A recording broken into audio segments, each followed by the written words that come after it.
We do have an update on World of T-shirts. In fact, we now know that he is out of Japan, right? So he has left Japan. He's out. There's a photo of him on the way out.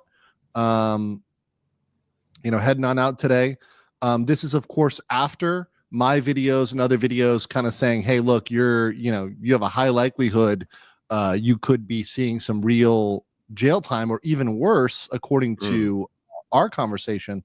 You were saying it would have been worse if they put him in an asylum. Can you talk about that, or rather a mental health facility? Let's call it that. What would it have been like in a mental health facility for It's actually essentially human rights violations. Japan does not have a very good relationship with mental health. And I knew someone I actually went to university with. He came over to Japan. He got committed to a mental health asylum in Yokohama. So it wasn't like out in the boonies or anything. And Yokohama is like right next to Tokyo, like 30 minutes away. The second largest city in Japan. Show the article? Yeah, if you want to. Yeah. Yeah, sure. And they strapped him to a bed for 10 days in an adult diaper, where he could not see his family. I mean, they let him in like once or twice, but basically because it was like the series of holidays were coming up, they locked him out from his family for 7 days. Like this, like strapped down, just like strapped down. Yeah, like you can actually see the full body restraints if you go further down.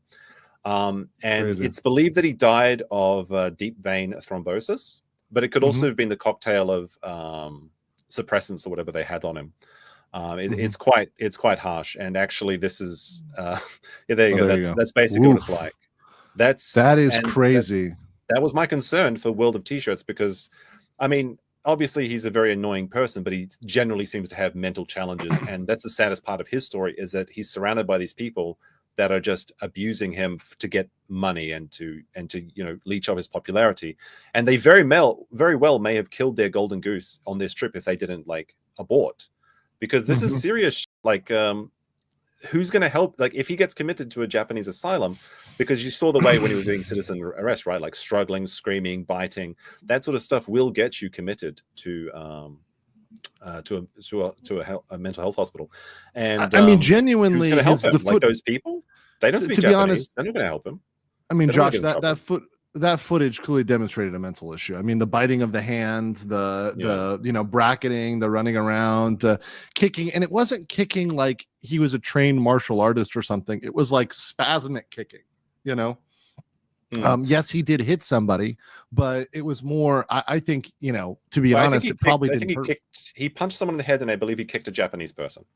Right. But I don't think they were I mean, yes, it impacted them. That is a crime, right? And they could have damages for that, but I don't think it was very powerful. Let me just say, he seems like a very small and frail individual with a very small frame. So I don't think it really hurt anybody, even a 140-pound Japanese person. Yeah. And at least I think that after they actually got citizen arrest, they started to behave a little bit more. Well, he bites his own hand, but he bit someone else.